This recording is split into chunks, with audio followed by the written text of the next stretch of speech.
but I'm going to introduce our panel, which we'll move to very seamlessly. We have Ian Stewart from Education Scotland. If you'd like to come up and take a seat. We have Hilary Phillips from YouthLink Scotland. We have Sheena MacDonald from Glasgow Science Centre. Claire McGinley from Young STEM Leaders. And Abby Ashton from the Royal Observatory Edinburgh joining us for a conversation. So we really want to contextualize this work. We've done a lot of talk from the front, I'm afraid, but hopefully that gives you a bit of context of where we are. And please encourage questions. We want this to be quite an informal conversation between us, especially those online as well. Please put them into the chat and we'll come back to you at the very end as well. So my first question for the panel is to introduce yourself, and also appreciating that everyone's coming from different spaces, just to kind of set a little bit of definitions in terms of, well, we're going to start with Claire first. So what does youth work mean to you? So introduce yourself, and what does youth work mean to you? Sure, okay. Thank you. Hi, everyone. So I'm Claire McGinley. I think I've spoke to a few people here that are wearing a couple of hats. I'm also wearing 2 hats today. So I'm the development manager at Paisley YMCA, and we're a digital and STEM-based youth work organisation. My other hat that I'm wearing today is I'm an RTAV for the Young STEM Leader programme, which is led by CERC. Sounds really cool, doesn't it, an RTAV? But it means Associate Regional Trainer and Verifier. My background was never really in youth work. I actually worked in the finance sector and then moved into community development and found myself in youth work quite happily. So I've been doing that for about 10 years. So having had a lot of experience out of youth work and now in youth work, what does it mean to me? That's a big question, Lewis. Start with the hard ones. Yeah, it means everything, actually. And I'm so happy to see today that things are now being looked at through a youth work lens and with a youth work approach. So to me, it really means creating a safe space for young people to explore, create, develop a sense of self, develop a sense of individuality. Creating a safe space to fail is really important as well, and that's something that we do through the Young STEM Leader programme, but also the work that we do at Paisley YMCA. I think that's really important in developing confidence and resilience. So yeah, it means everything to me. Youth work it's often overlooked and undervalued, but it's the greatest job in the world. It really is. So. That's me. Thanks so much, Claire. And we're very pleased to be trained by you as part of the Young STEM Leader approach as well. That really came through. I think we'll keep just going down the line rather than going. So we'll go to Sheena next. Yeah, I've been given a broken chair. Absolutely. And now I've dropped my notes. No, I'm totally fine. You're totally okay. Yes, I'll just have good posture. Hello, my name is Sheena MacDonald. I am a Community Learning Coordinator or a Science Learning Coordinator for Glasgow Science Centre. For 5 years I was a science communicator, and then for the last 2 years I have been part of our CLD team. We're a very small team, there are just 2 of us. We have a dedicated community space on the ground floor, which was a wonderful new addition to just sort of prior to lockdown that all started. We draw down core funding, and it's really important, small team.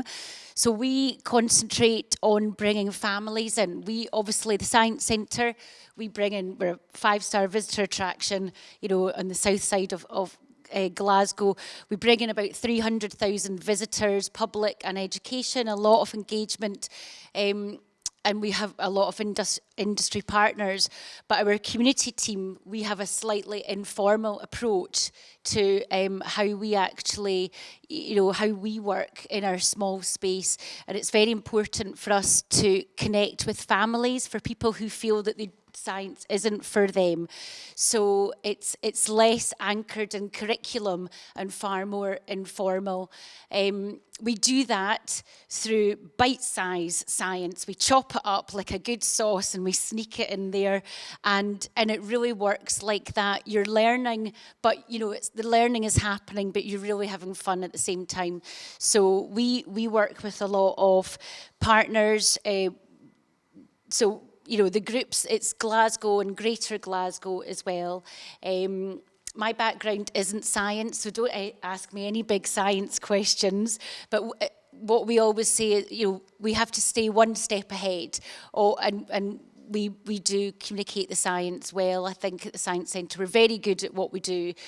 Our team is very small, but we're, we love what we do, and it's a privilege, so thank you. Okay. Thanks so much, Sheena. And just quickly, what does STEM engagement, we've used STEM engagement before, so what does that mean to you before you hand over? Yeah, so, well, STEM engagement, it's really explaining the world that we live in, especially with young people and the family learning that we're doing. It is there, and it explains the world. You know, that's what it is. So as long as you know, we make it relevant and meaningful to the people who are coming in, we always have that discussion, that consultation with practitioners and groups before they actually come into the Science Centre. And we find out what they're interested in, what their interests are, and what will be relevant to them. Then we'll adapt any menu of you know, material that we have to make it relevant. Yeah. Thanks, Sheena. Okay. I'll hand over to Hilary. So introduce yourself, and what does youth work mean to you? Okay, good morning everybody. So Hilary Phillips, and I'm leading on digital youth work at YouthLink Scotland. So maybe just, I'll just tell you very, very briefly about YouthLink Scotland, and then I'll get on to that question about what does youth work mean to me, or maybe to us as an organisation. So YouthLink is a membership organisation. Well, I say all, but I think all of the big sort of national youth delivery organisations in Scotland are our members, including all of the local authorities. And we are therefore in that kind of space between youth work organisations and government. We are seen as the national agency for youth work in Scotland, and therefore we're trying to help people to understand this question about what is youth work and how can it influence, and we're trying to support youth workers in their role. So I don't deliver any youth work, and as an organisation we get involved in delivering youth work, but often as a kind of partner or whatever, as we are in this project, but certainly really, really interested in looking at how we can do that well.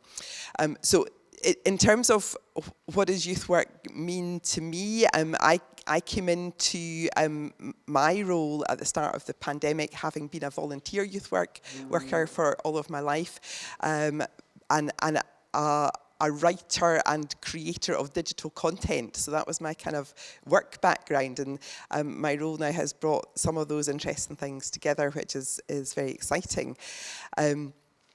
As an organisation, we talk about youth work being by young people and for young people, about it starting from where the young person is at, about it being voluntary, so young people choose to join in, and we talk about it being about co-creating the youth worker and the young people working together.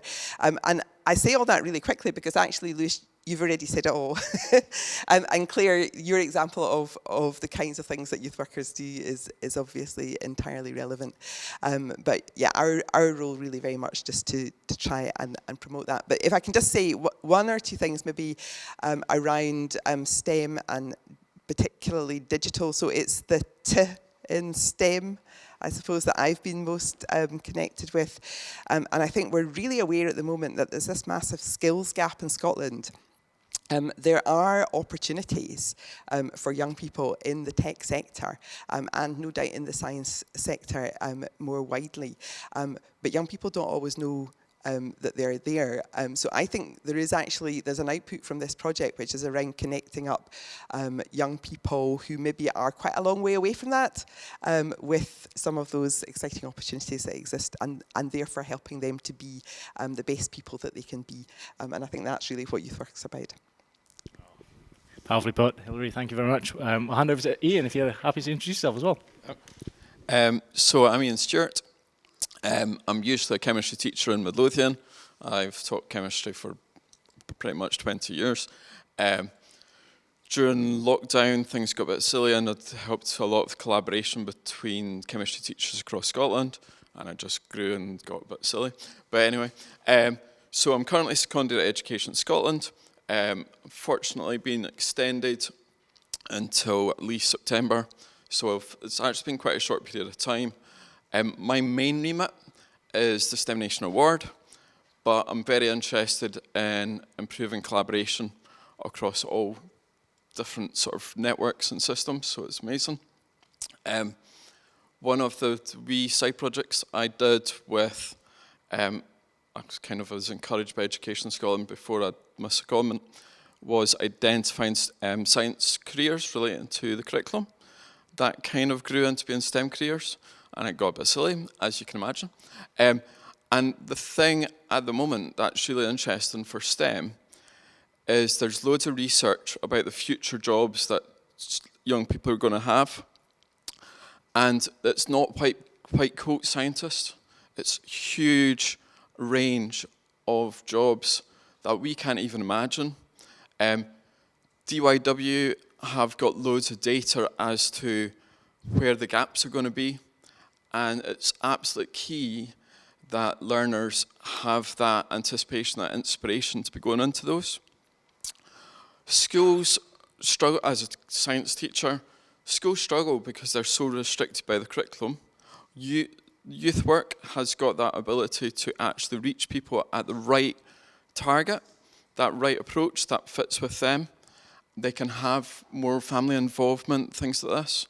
And actually, that would be really key with STEM engagement, is just improving the STEM capital of those young people. Maybe their families don't have that outlook, but if they can have that outlook from something that they feel applies to them, I think it's absolutely key.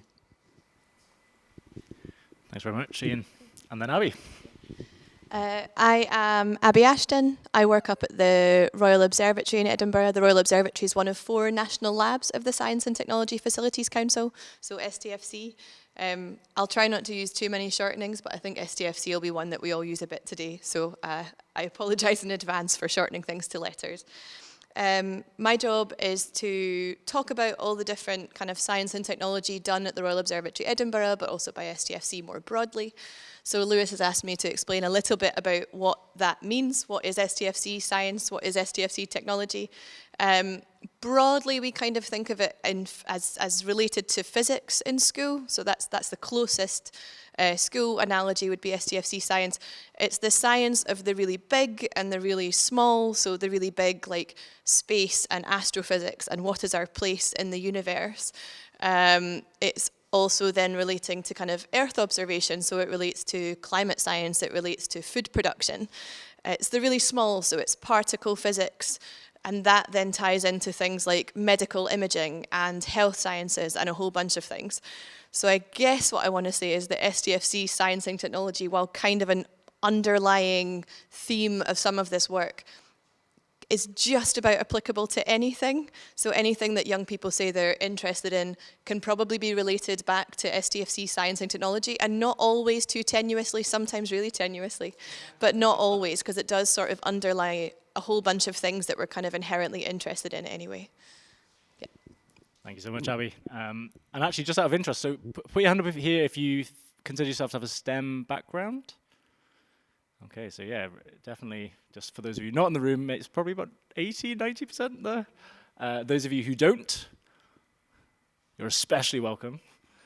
And those of you who are linked to STFC science in any particular way. Okay, a few people not sure. Excellent, okay, good to get a sense of that. We've talked a little bit about kind of the, hopefully, definitions. Just thinking a little bit about some examples, and Claire, you kind of started with one a little bit before, but maybe, again, we'll just go back this way, actually, rather than... it's actually really frustrating that you're not sat where your logo is, but that's fine. Just an anecdote, but I once did a talk where I was wearing exactly the same thing as I was wearing on the photo, and it's really embarrassing.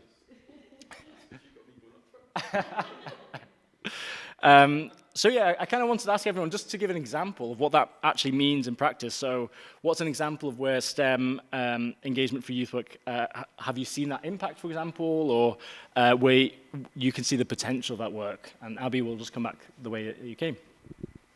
I think it's interesting within STEM that we all kind of assume that what we do is really interesting, right? Like we think, oh, this is science and technology, so of course everybody will be interested in this. And then we walk into a room and we think that will be really interesting. And youth work principles actually said it feels really obvious when you say put young people at the center of your work, and actually putting your audience at the center of our engagement practices is often not what we do, but we should all be kind of doing it because it's obvious, right? And not be assuming that what we do is inherently interesting or valuable or going to add something to people's lives. And we really do that, and we do that hard. We had the joy of working with a group that Lewis brought in, the New Scots that he was talking about earlier, who this young people from around the world, recent migration status into Scotland, and they came and visited us at the Royal Observatory, and we had spent a lot of time thinking up what activities we were going to do, and I'd said to the team, don't plan it too much. And they said, okay, but what are we going to do? When are they arriving? What's happening? What activities? We'll just put some stuff on tables, we'll see what, okay, but here's the schedule. Okay, so these young people arrive, they climb on the walls, they swing on the trees, they like run up and down the stairs, and my team are going, right? There's like panic and fear in their eyes. But by the end of this session, these young people had like taken ownership of the space, and I would say taken ownership of my team in a really nice way, right? but like we were running the session very loosely, right? And actually it was following the interests of the young people. And I think in that first session, we learned so much about putting young people first, and the second, third, and fourth sessions were much more loose. Like we kind of knew what it was going to focus on, but we made sure we had more materials available. We made sure that we played football for 20 minutes ahead of time, which mostly the adults got injured and the kids were fine. But just these kinds of things that we wouldn't have known would have worked. And yeah, trying to make different stations, and the young people really engaged with it. And it wasn't just that they took over the space, but they actually kind of, I feel like they took ownership of the Royal Observatory as a place for them. And I think I've seen them around North Edinburgh, like some of the young people spot me on the street and they're like, she works at the Royal Observatory, and it's just that like, but like, hi, how's it going? And that kind of thing is really hard to get if we just walk into a space being like, we bring science. So yeah, I don't know if that was too wobbly. No, it was great. And to be honest, if I can only add, I mean, first off, football on Blackford Hill is no mean feat. So honestly, that's that. And two of my most powerful experiences of that, and credits to the team, the first one was when we ended up talking about the names of stars and constellations. I mean, there's most beautiful, I'm almost terrible to think about it, but a conversation about how a lot of the original astronomers were from the Arabic world. And so they were talking about their names and then having a whole conversation about this and sharing it, and how that story that they knew would then link into the ones that the Royal Observatory team knew. And I remember then they made some lovely art, some jewels, kind of constellations themselves, and then the next week your team had put it up on the wall, and it was such a small symbol, but they really were like, it's on the wall. And it was so powerful. So if I can just share that, and credits to the team, because they did, kind of own the space a bit. But yeah, it was really, really powerful. Ian, how about for you? What does this mean in your work? So it's very much identifying the real-world applications of STEM and applying that to providing knowledge and awareness and skills to the young people. A long time ago, I was an officer with Boys Brigade based at Duddingston, and we would do sort of 6-week blocks. Because I'd just started teaching chemistry at that point, I thought, we can do experiments. We'll steal some stuff from school and we'll do some bits and pieces. They didn't really want to do that, so we tailored the sessions to suit them. It wasn't to do with curriculum, so you could actually tailor it to go. One of my other colleagues, he worked at a financial place, so he did sort of budgeting and things like that with things. And it's that widening of what they think is STEM, well, what they think of science, and a lot of the time it's the science and the engineering, and it's that broadening thing into the STEM, and it's really key to actually provide them with real world applications and giving them understanding of how their skills that they do relate. Some of the prime things, outdoor learning, sustainability is absolutely key in all this as well, and that is just such a priority for the future. And if learners understand that STEM can provide solutions to that as well, it's really key. Do they wear lab coats? What's that? Did they wear lab coats When? when they were doing the... No, I could get... No, it's good. I couldn't quite steal enough at things like that. I did have, instead of Bunsen burners, I did just have a wee cooking gas stove and things like this for doing experiments. So it was restricted outside, making plastic out of milk and vinegar and stuff like this. So it was quite good. Quite random. Thanks, Ian. Yeah, that's brilliant. Use what you can. A very youth work as well, I think. Yeah. Hilary. Some fantastic examples there. It's really interesting to hear actually about things that are going on. So I'm just going to share a story from a year or so ago, so Jamie and Claire in the room here both know this little example because Stephen down in South Lanarkshire is a youth worker who went and got his Young STEM Leaders Award training so that he could offer that to his young people, and through CERC we were able to offer him a little bit of financial support, and I mean it was a really tiny little bit to look at a project with his young people. And what they did is they brought in a STEM ambassador to chat to the young people about the engineering design approaches used in developing Concorde. Okay, they then took that bit of information and they applied it to a project to make a gaming console for their youth centre. Okay, and there are lovely pictures around of that gaming console, which is now part of their centre and gets used by other young people. But in the process, a group of young people in quite a remote rural situation were sort of connected with the world of STEM and sort of potentials for their careers, but they were also able to do something really kind of, I don't know, tangible that made a difference. It was a thing that they wanted to do. So one example out of many, but I think it's a really powerful one. And through that process, they got their Young STEM Leaders Awards, which again is a sort of tangible thing that they'll be able to use to say, here's what we learned through that process, and being able to share that information with other people. The other thing that I'll just mention really briefly is colleagues of mine at YouthLink Scotland lead on learning for sustainability. So that's a kind of another aspect of STEM engagement that's really important.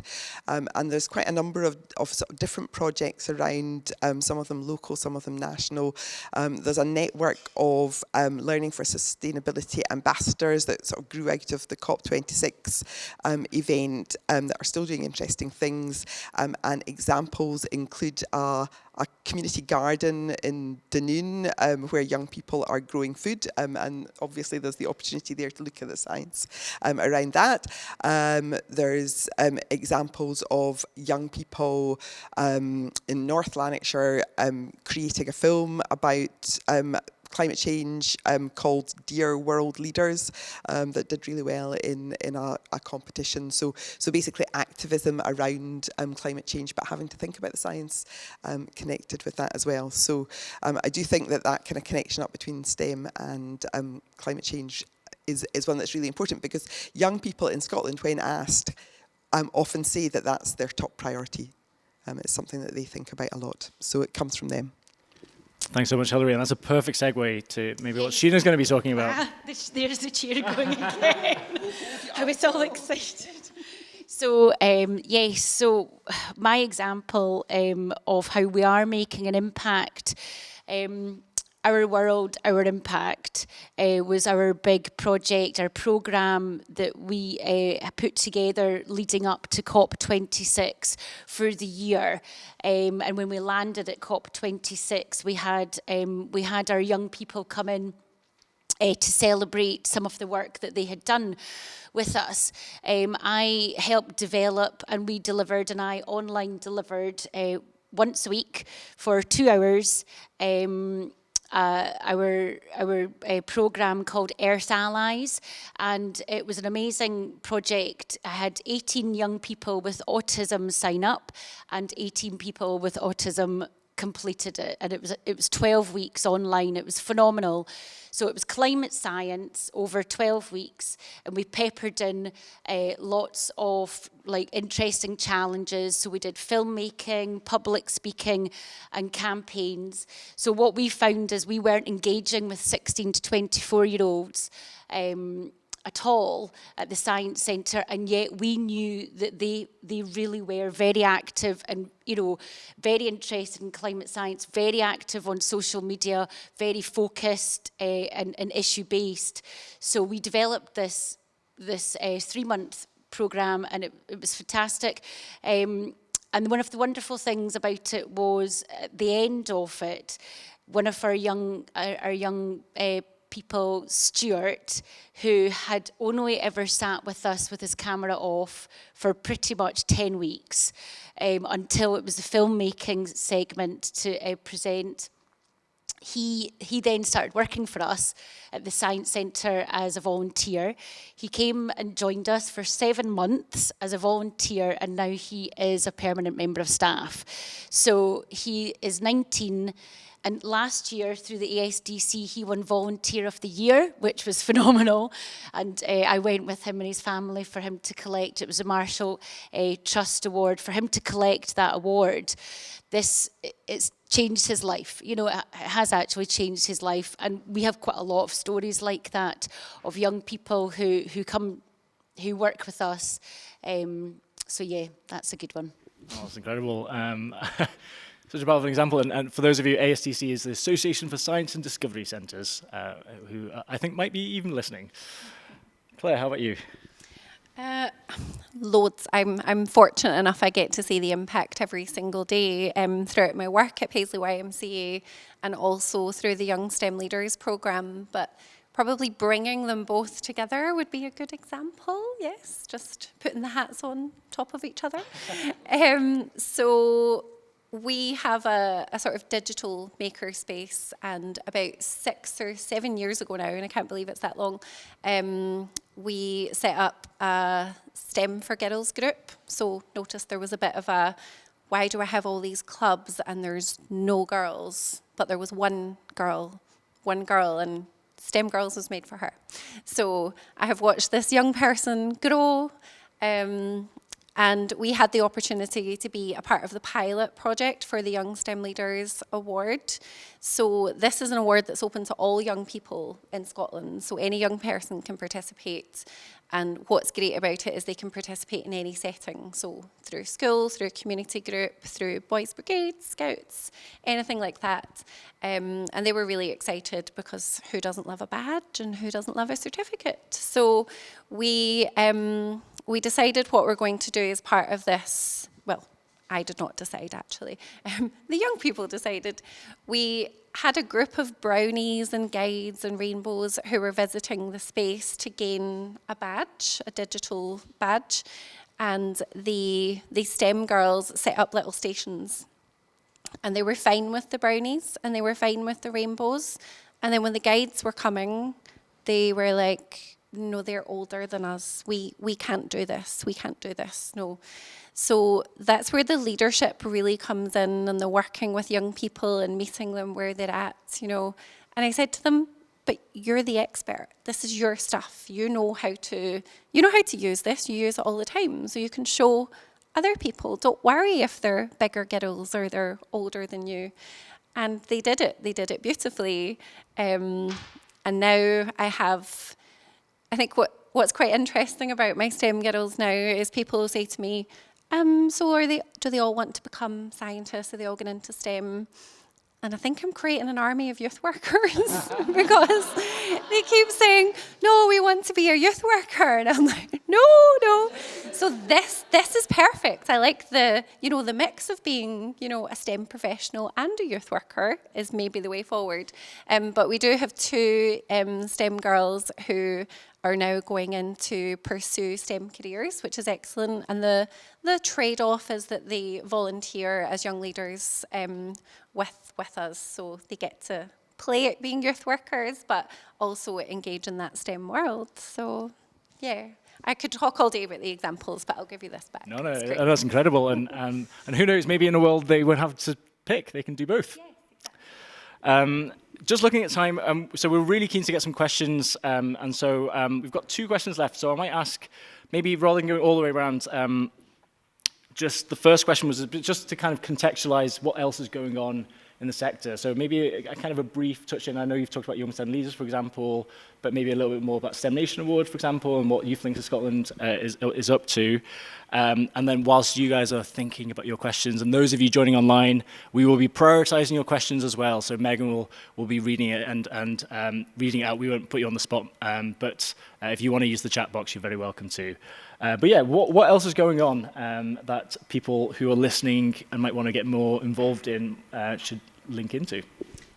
Some really exciting things happening with Young STEM Leaders, actually. We just finished on Saturday, so I was lucky enough to be part of the award writing group for a level 7. So at the moment we're doing levels 2 to level 6. We are creating level 7, which is funded by Ocean Winds Trust. Jamie, remind me? Yes. Okay. And actually what we're doing with that is we're being a bit controversial, and we are perhaps dropping the young, but it's still for everyone. But the reason for that is young people grow up, okay, so they do, and maybe they didn't have the opportunities to engage in youth work and engage in something like digital makerspaces, the Young STEM Leader Programme, so they should still have that opportunity. So I'm thinking this would be a really great award for my youth workers to take part in, a STEM Leadership Award. So then maybe one day we'll have level 1 and we'll get those little cuties, like STEM tots, you never know. But at the moment, we're doing level 7, so watch this space. STEM leaders. Yeah, STEM leaders. Everyone is a STEM leader, yeah. Pass that along, yes. I could talk for days about the projects that we've got coming up at Glasgow Science Centre and our partnerships with organisations and groups, but something I did want to mention was, so we have it's quite new for us, it really just puts into context a lot of the work that we have always done, and we have, over the last 22 years, for example, and we're calling it our STEM learning pathway. What that really does start from nursery and from primary. We obviously are very curriculum based, but as I mentioned, we have our informal community workshops as well. The STEM learning, so we have something called the Learning Lab, and that starts at nursery and primary 1 and goes right through, follows academic career, STEM academic career of young people in Scotland, whether they're coming into the centre, home learning, GSC at home, experts that we're connecting them with, the resources, teacher training that we're doing, but it really pretty much starts from age 4 right through to S6, and so that's what we're trying to embed, our learning pathway, knowing that STEM skills are transferable and help people to contribute fully to society, and that STEM education and training is going to prove critical in tackling global challenges. It's something that the Science Centre, and I believe all science centres in Scotland, are very committed to. Thanks. Okay, I think that's enough for me. That's great, Sheena. Well, Sheena's going to be here, so. Can ask any questions, but yeah. Thanks. Okay, I'm going to speak very briefly about national strategies. There are lots of them. Okay, there's going to be a new National Youth Work Strategy. We're all really excited waiting for that to get released, and digital will get a mention in there somewhere, but we don't quite know what that looks like yet. Relating to my work, there's a Scottish digital strategy, there's a cyber resilience strategy, there's connecting Scotland strategy, there's STEM strategy, there's all this kind of thinking at a high level about what might work, if you like, and what we should be doing, and out of those strategies come action plans, and sometimes they come with funding and sometimes they don't, and that's the kind of world that we live in, isn't it? But there's a couple of kind of like bottom-up bits of thinking that I think are really relevant, and I know that there are other people in the room that think they're relevant too. I don't know how we got so far through the session until Claire mentioned a digital makerspace.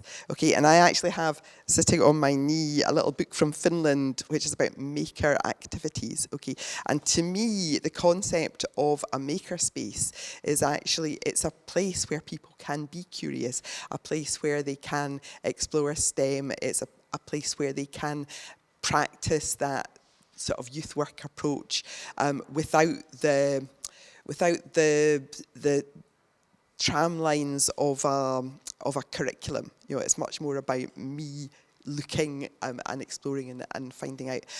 I don't know how much the concept of a makerspace is reflected in our big strategies at the moment, but that's something that I would love to see happen. I mean, I know the Digital Extra Fund very much kind of behind that thinking, YSLP behind that thinking, and other people in the room will be as well.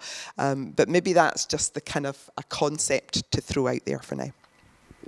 Just throw in that we visited Stirling Library's makerspace, and we love a library, and it's just incredible, that ethos of people just making, trying, and it was just so live. So sadly they couldn't join today, but yeah, that connection is well made.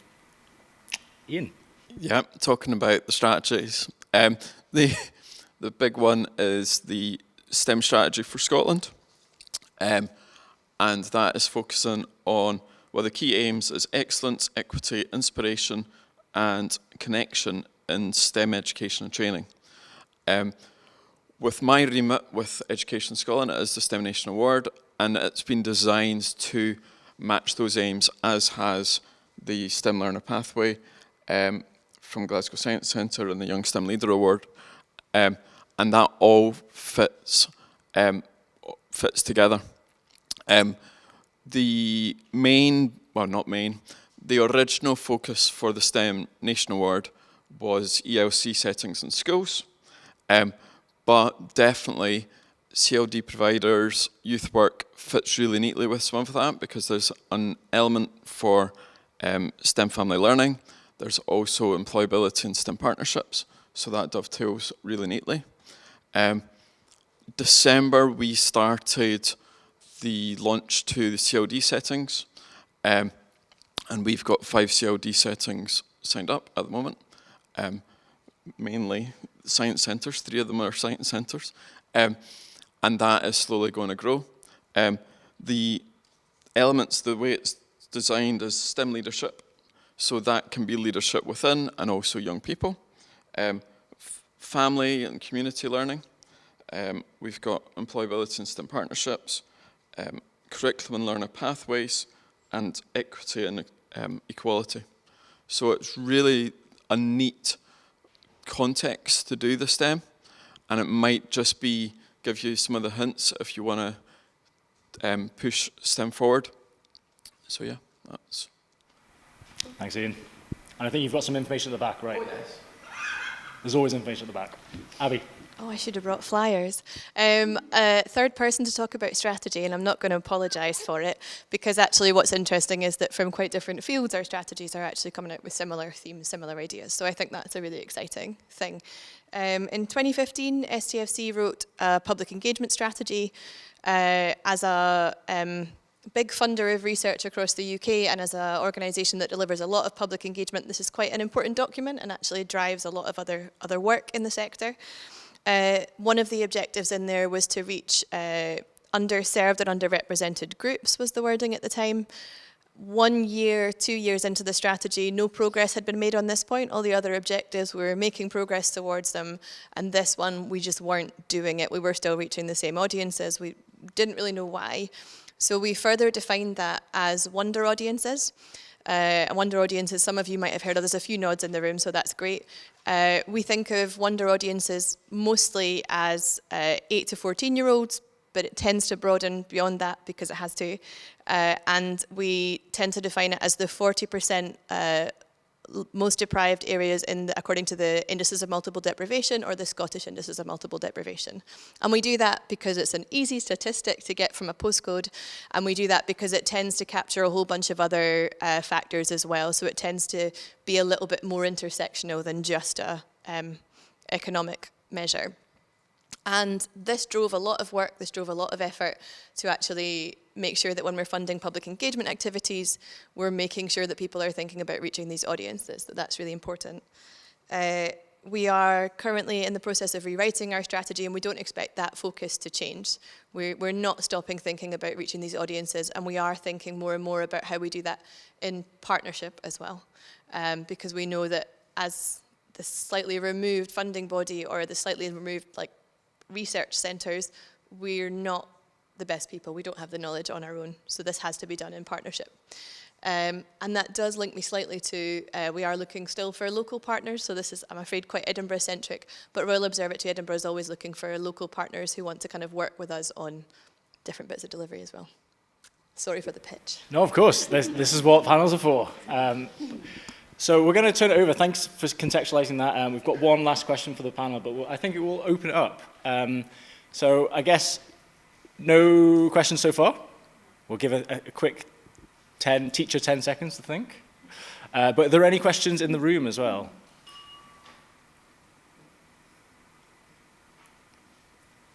Don't be shy. Maybe a question is how do you feel like building these networks like these will help you in further develop your work and support the young people?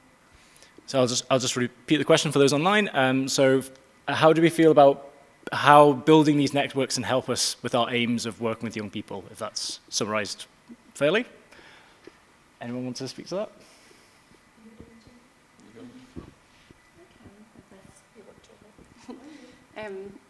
I think that might have come up later in terms of what are the challenges that are coming up. So I think networks like this create excellent opportunities. So I don't have a STEM background. That may have been different had I had a youth worker when I was younger, who knows? But it creates opportunities to connect, opportunities for training, which things like this are going to do. So, and build a relationship between the young people and the people that are really positive role modeling out there. You know, you're in the careers, you're doing it. We have the STEM Ambassadors program, of course, at the Young STEM Leaders. But again, you should all sign up to be STEM ambassadors. But yeah, it just creates that link and that real world application and shows young people what the pathway looks like for them. So I think it's excellent. Anyone else? Hello?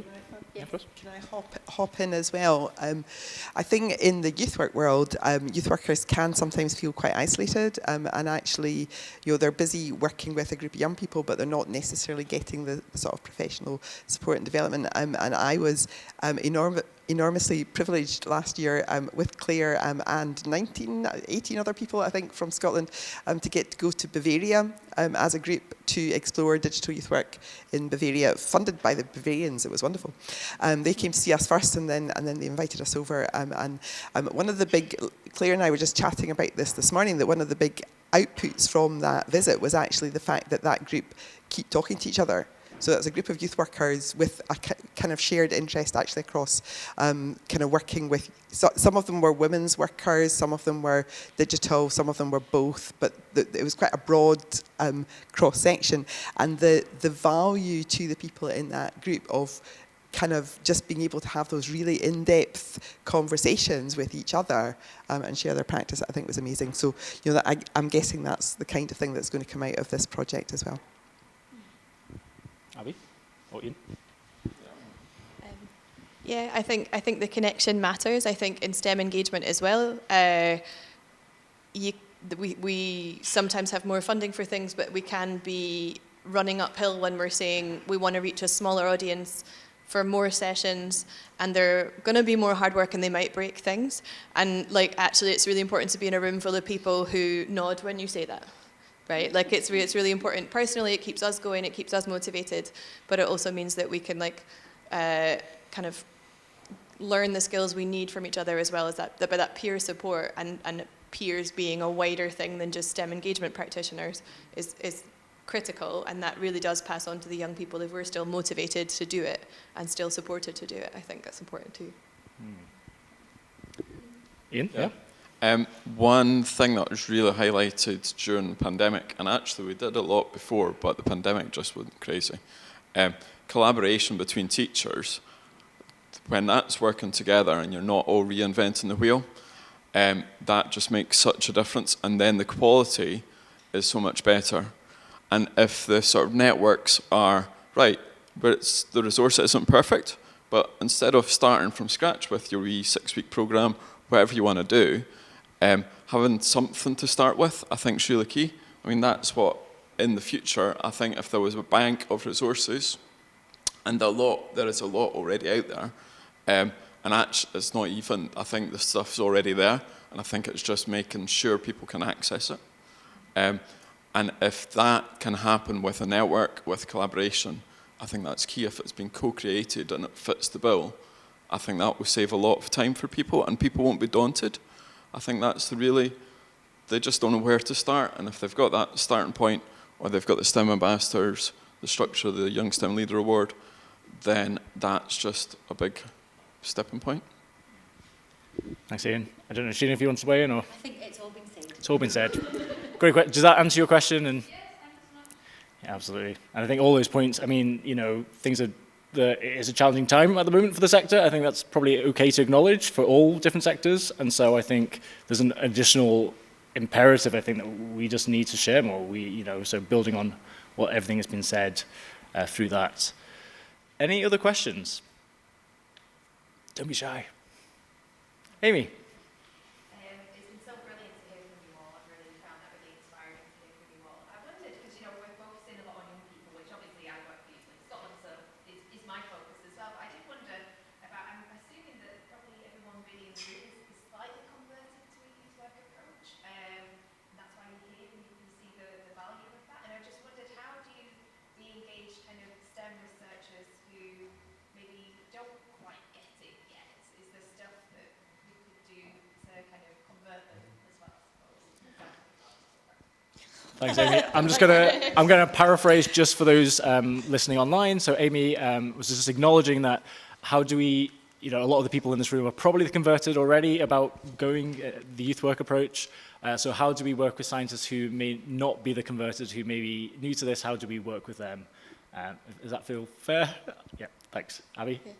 I would say it starts from a fairly similar place of trying to convert young people to STEM. That you're really we're stepping back and we're thinking like, where are these researchers comfortable? What are they already doing? If they're already bought into the idea that they want to reach more people with STEM because it maybe in their minds creates a future generation of scientists, or whatever their motivation is, and those motivations tend to be quite common. You start there, and we tend to build on that, and we're trying to create environments that are as, I would almost always rather that a scientist or engineer was uncomfortable than young people, but to a point, because I don't want to alienate them from the whole concept of working with community groups. One of the things we did with the New Scots was there's a bike workshop on the site that a couple of the engineers also mend bikes for people who work at the site every so often. So I said, would you come in? One of our team has a wobbly bike. Would you take the bike apart with a couple of the young people and just chat to them about what you do at the same time? And they said, well, what are these young people like? I said, they're lovely. You're just going to have 2 of them in a corner and some tools. Is that okay? And they came up and they did that, and we didn't brand it as STEM engagement. We didn't say you have to run a session with a community group. We put a bike in a corner with some tools. And that actually was one of the most impactful conversations. Like the young people suddenly understood what an engineer was. And while, of course, that's not the point, we don't want to create future engineers. My boss loves that kind of story, right? And our funders love, like as a funder, we love those kinds of stories. But yeah, it's really thinking about, there isn't it's not difficult to persuade people that this work is important, right? It's not difficult to explain that some people are less likely to engage with STEM than others, and that it's more work, and maybe there's a inherent like responsibility we have to do that. But it's also important to remind people that it's fun, that the chaos is okay, and that the outputs don't have to be as high as they might be expecting. You're not trying to get across 3 facts. You're just trying to keep these young people safe and have a conversation or something. So it's changing the expectations often of the scientists at the same time. But yeah, that was a big waffle. I don't know if anyone else wants to add anything in.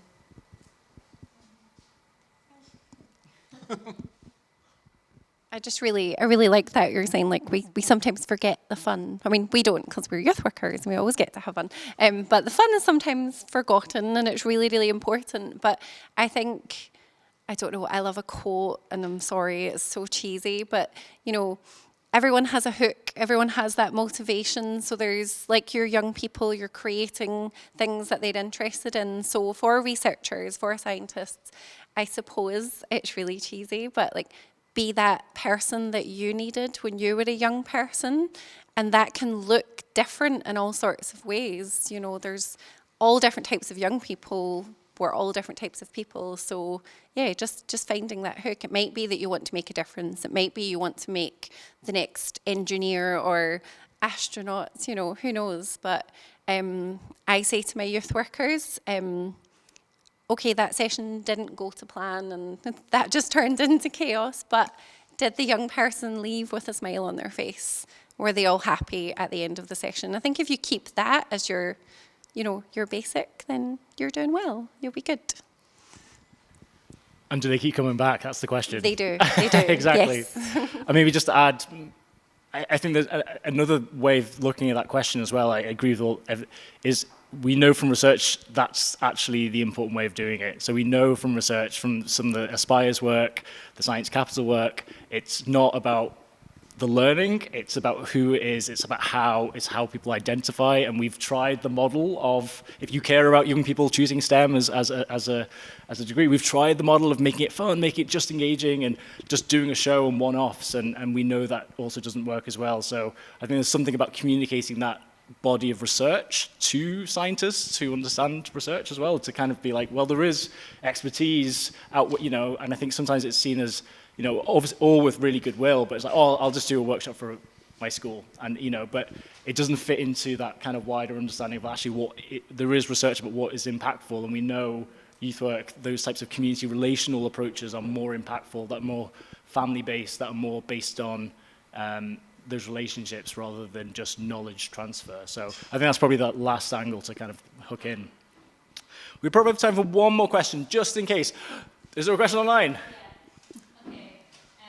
Sharon is asking, if the panel members had to focus on just one thing, why science? For example, what do they feel the STEM partnership can bring to youth development? Ooh, a great question. So just to repeat that, I think it's in the chat, so I won't repeat it. But yeah, did everyone get it? Anyone want to take that one? If you could only choose one thing, why would it be You're just STEM? getting your own back now, aren't you? Okay, so just one thing, okay, from a youth work perspective, I think I'm really interested in the words that were kind of up on the Menti earlier on, and how building relationships actually was a kind of quite an obvious thing in the youth work section, but maybe wasn't so obvious in either the kind of scientist or the STEM engagement one even. And of course, that is what youth workers are there to do. They're there to help young people build relationships. And why is that the most important thing? Because actually that's the one that is going to enable them to grow and to develop as people and be the best version of themselves and succeed with all the other stuff. So actually you need, particularly if you're a young person on the margins of society for whatever reason, you need that relational basis in order to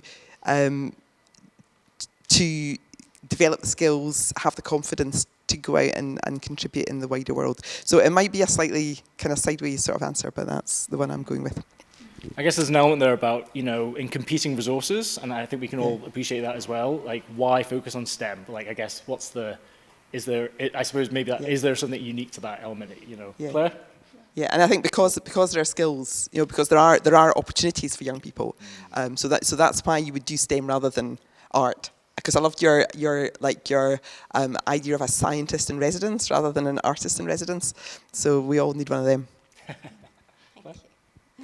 I love that question. That is so good. And I've thought about it a lot as well, because you're right, there's lots of different areas of youth work that you can focus on. And I've thought about this a lot, so I like it. And it's because it matters that STEM is diverse, so 89% of tech CEOs at the moment are men. Okay, that's not men bashing, but that is not reflective of the kind of workforce that we want, the type of society that we want. So if we're engaging young people in something as exciting as STEM, and my STEM girls always want to include art in that, so they're like, STEAM, make it STEAM, art is the way through to design thinking and engineering, all these sorts of things, but I digress. The potential of STEM is that we end up with a really diverse workforce, and STEM solves the problems of the world. That's how I put it to young people, and we want the problems of the world to be solved by a diverse group of people with lived experience and coming from all types of backgrounds. So that journey from youth work into STEM is it's really key, it's really important. That's why I think we should be choosing STEM with youth work. That's a beautiful response. Any more takers? That is such a lovely point. I think I have one cynical answer, which is that STEM has quite a lot of funding for public engagement, and youth work doesn't, and the arts don't. And this is not a reflection of what we should be spending money on, it's more a reflection of where the money currently is. And so that is a potential interesting point to pull out without being too caught up in it, that I think we should be making sure some of that money gets directed into local communities to do this work, because otherwise we're using the money and then just being extractive, and that's something to be quite careful of.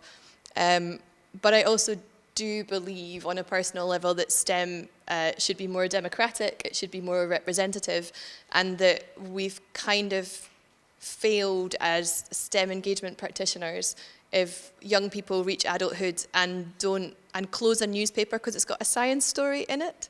And on a really basic level, all of these decisions about our lives all of the time, and the last years have really thrown that up, require just people not to be scared or put off by science and technology. So it's about confidence, it's about skills, it's about aspirations, but I think it's also just about we sort of have a responsibility to access that. Like, science is a part of our heritage, and it's a pretty vital part of our heritage. So a less cynical one there. Thanks, Abby. That's a really good point. Every researcher very often has to put in social impact funding in their work. And what better way of spending that money in working with youth workers and community partners as well? If we can encourage that, the better. We'll start rounding up now, I think, but thank you for the questions, and of course, folks are going to be here. We'll just do a last round robin, just kind of last 20 seconds. There was a couple of questions we didn't get to, but if you wanted to share a last reflection maybe of just given this conversation, if there's something you want to share, what you would like to see at the end of the 2 years, what you'd like to see in the end of the 5 years, and how people can get in touch with you. We'll just go around. Ian, do you want to kick off? If you're on Twitter, I'm following them, and I'll do stuff and you'll find me. Bizarrely now, that Ian Stewart is such a common, ridiculous name, it's outrageous. But if you actually do Ian Stewart STEM, it's usually me that pitches up, and it'll take you to the blog, so you'll find me. So yeah, that's probably the easiest way. Thanks, Ian. I'm sort of on Twitter, but very easy to find me at YouthLink Scotland, H. Phillips at YouthLink Scotland. In 2 years' time, I would love it if we were seeing more STEM practice within the youth work sector in Scotland, more people recognising that what they're doing already maybe is actually, that we're kind of doing it already. But also the inclusion agenda, I think, is so important, and it would be wonderful in 5 years from now if we were sitting here saying, well, have you seen the difference that this programme has made in this community or that community? We've got stories to tell about young people that where we know this has made a difference, and wouldn't it be amazing if those stories were multiplied up? Thank you. So you can follow us at the Bothy GSC, and also at GSC1, that's for Glasgow Science Centre. We are very creative in what we do, and I liked, your points, the STEAM, your STEM girls sounds fantastic. We bring art and creativity and the culture into STEM in our community space.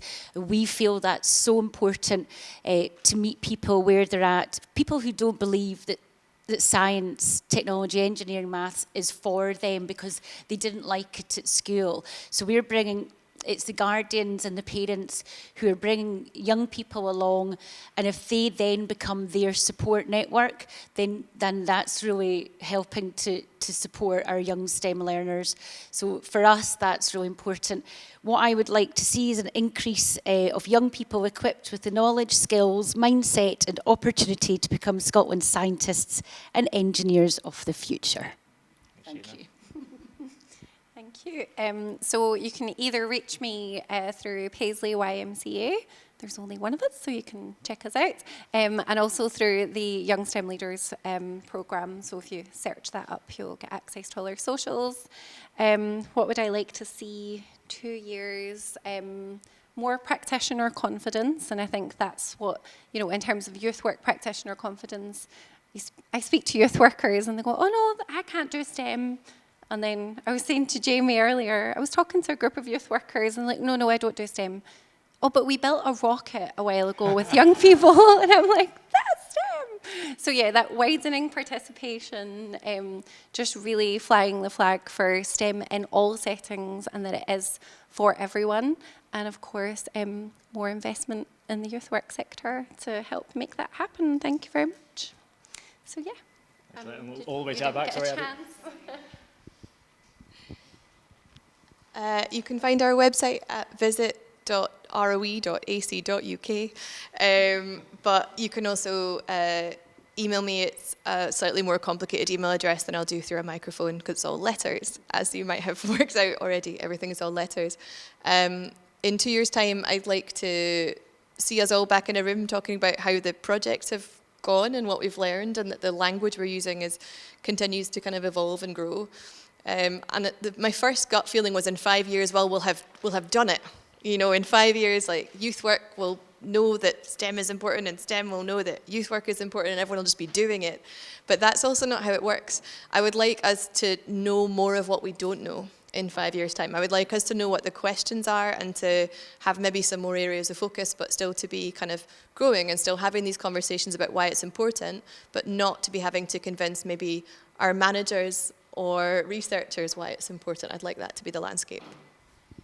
Beautifully put. I want to say a massive thank you to our panel. I mean, there's so much expertise in this room. Those listening, we've got people who do Minecraft and libraries and Harry Potter and STEM. We could have had any of you up onto this panel, but this panel has been incredible. Just give them a hand. Thank you.